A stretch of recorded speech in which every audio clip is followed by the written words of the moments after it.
Welcome to Solo Travel Adventures for women 50 and older. I'm Cheryl Esch, your host, solo travel advocate, freedom traveler, and coach. This is your passport to adventure.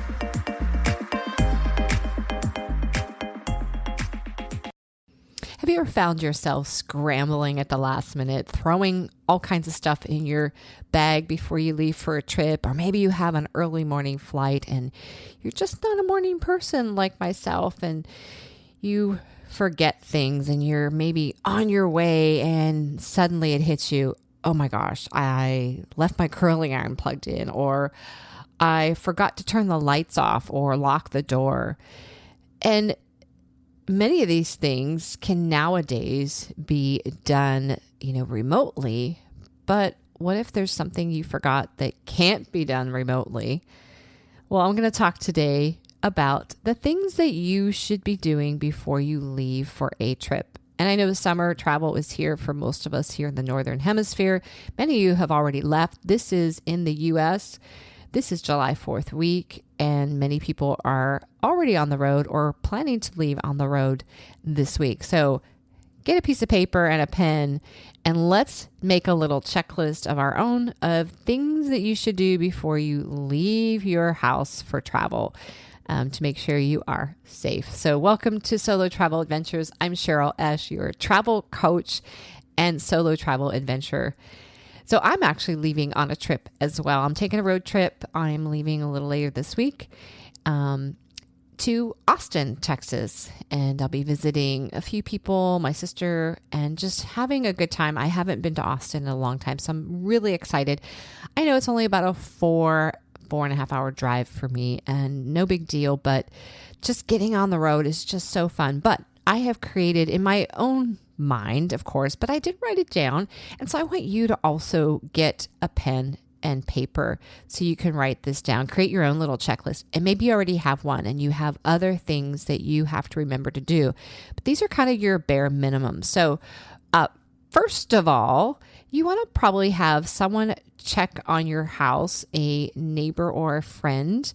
Having that person in mind in case there is an emergency, and maybe they just kind of check your house every other day or so.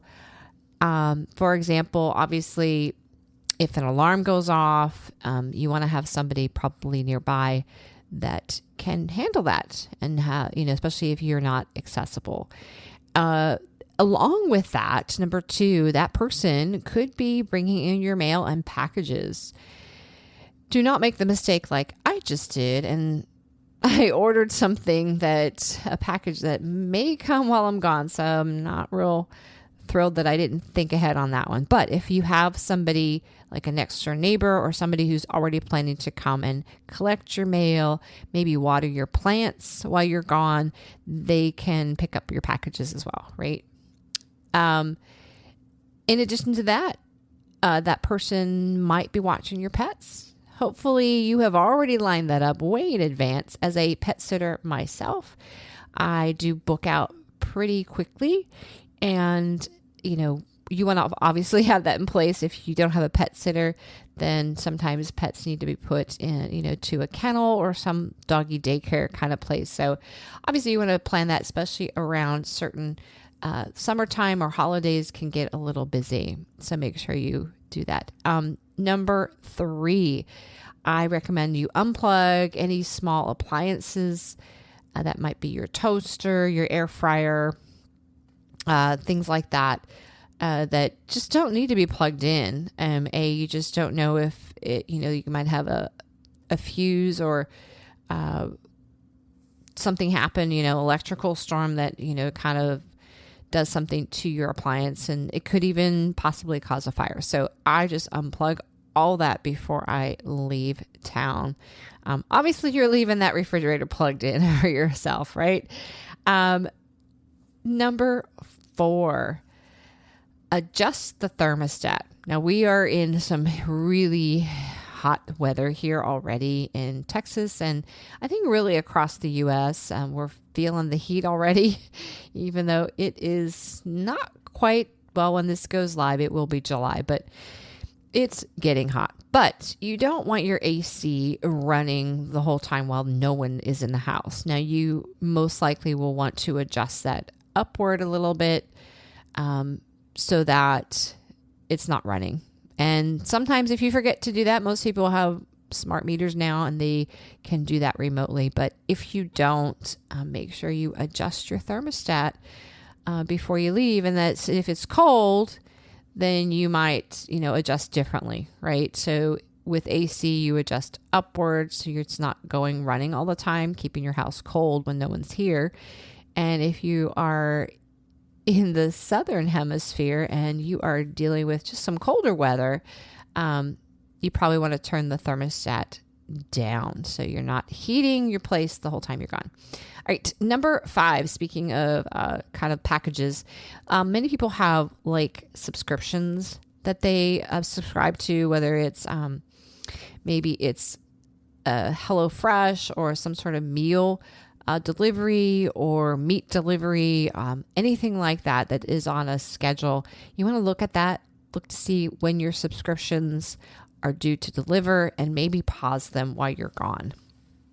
Number 6, I would clean out your refrigerator. Don't leave anything, especially if you're going to be gone extended time. Maybe if you're only gone about 2 or 3 days, it should be fine.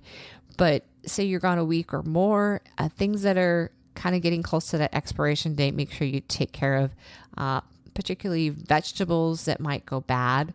That is not a fun thing to come back to smelling that, especially broccoli or cauliflower. Oof, those get kind of nasty smelling when they go bad in the fridge. All right, so that would be number 6. Number 7, take out your trash. Of course, we don't want to leave that behind. And most of these things you probably know, but if you have it written down, it's going to be less chaotic when you get ready to go on your travels. And finally, number 8, I recommend this, and most people also sort of have maybe some sort of remote way to do this. There is Alexis that can do it. There's other of those systems where you can set a timer for your lights.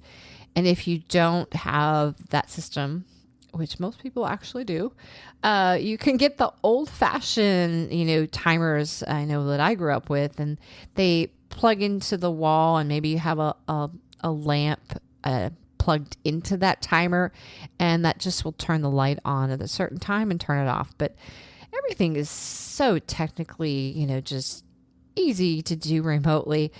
But that kind of lets people know that the house is not empty, which is always a good sign. They see some lights going on and off.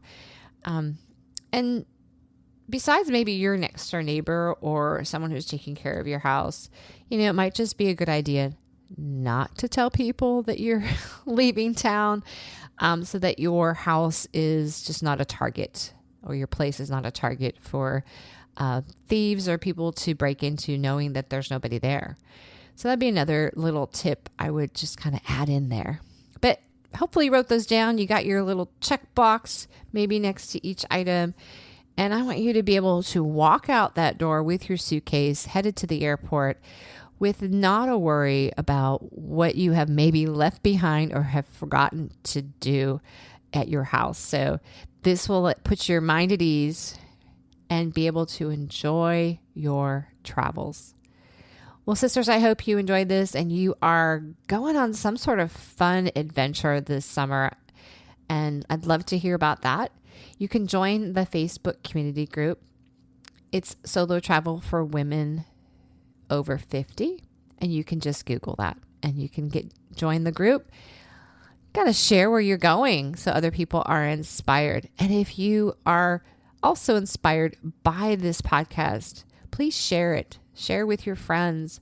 I am working on trying to get to 100,000 downloads, and we are getting close. I think through the summer, I should get there. But the more we share, the more people will listen, and the more we will get those downloads, and I'll be able to have a nice celebration with you all of that time. So get out there, sisters, and have that adventure.